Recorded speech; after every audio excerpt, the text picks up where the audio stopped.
చక్రి ఇంటికి రావడంతో మహాలక్ష్మి సంతోషిస్తుంది. చక్రి గారు ఏమైందండి? ఫోన్ కూడా స్విచ్ ఆఫ్ వస్తుంది. ఎన్నిసార్లు ఫోన్ చేశాను? మీరు క్షేమంగా వచ్చారు, అది చాలు అని మహా చాలా ఎమోషనల్ అవుతూ ఉంటుంది. డబ్బు నగలు ఏవిరా అని ఆది అంటాడు. డబ్బు నగలు పోతే పోని, అల్లుడు వచ్చాడు, అది చాలు అని ప్రతాప్ అంటాడు. వీడే తీసి ఉంటాడు, చేరాల్సిన చోటికి చేర్చలేదు కదా అని లలిత అంటూ ఉంటుంది. అసలు ఏమైందండి? మీ గురించి ఇలా అందరూ తప్పుగానే మాట్లాడుతున్నారు. ఏం జరిగిందో వీళ్ళకి చెప్పండి అని మహా అంటుంది.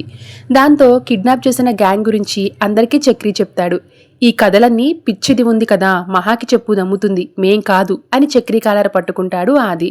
ఒరే ఆగరా, తొందరపడొద్దు అని ప్రతాప్ అంటాడు. ఒక్క మాట మాట్లాడినా బాగోదు అని మహా అంటుంది. మీరు ఇప్పుడే ఆవేశపడకండి, ఇంకా టైం ఉంది అని చక్రి అంటాడు. మీకు ఆ డబ్బు నగలు కావాలి, ఏమయ్యాయో తెలియాలి కదా అని చక్రి బయటికి వెళ్ళి వస్తాడు. ఇక చక్రితో పాటుగా పెద్ది కన్నా కలిసి వస్తారు. మీరంతా ఇక్కడికి వచ్చారేంటి అని మహా ఆశ్చర్యపోతూ ఉంటుంది. అన్నయ్యని కనిపించకుండా చేస్తారేమోనని అని భయపడి వచ్చాము అని కన్నా చెప్తాడు. ఇదంతా సినిమాలో జరిగినట్టుగా ఉంది, అసలు ఏం జరుగుతుందని మహా కంగారు పడుతూ ఉంటుంది. ఆ రౌడీలు ఎవరో తెలుసుకోవాలని ఉందా? చెప్పను, చూపిస్తాను అని చక్రి అంటాడు. ఎవరో చెప్పు, షూట్ చేస్తాను అని ప్రతాప్ అంటాడు. అయితే రెడీగా ఉండండి అని కేశవాన్ని పిలుస్తాడు చక్రి. ఇక ఆ రౌడీగాడిని లాక్కొచ్చి కేశవ పడేస్తాడు. వీణ్ణి మీరు తీసుకొచ్చారు, మీవాడేనా అన్నట్టుగా ఆది మాట్లాడతాడు. దాంతో కేశవాకి కోపం వచ్చి ఆదిని లాగిపెట్టి కొడతాడు. మా ఆయన్ని కొట్టేంత ధైర్యం నీకెక్కడిది అని హారిక అడుగుతుంది.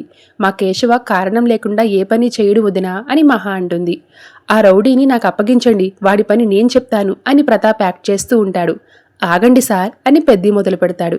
ఎందుకు చేశారు ఈ పని? మీరు పెద్ద మనుషులేనా? ఒక్క పూటకే మేము అతిథిలా భావించాం. నా తమ్ముణ్ణి అప్పగిస్తే ఇలా బలి తీసుకుంటారా అని పెద్ది నిలదీస్తాడు.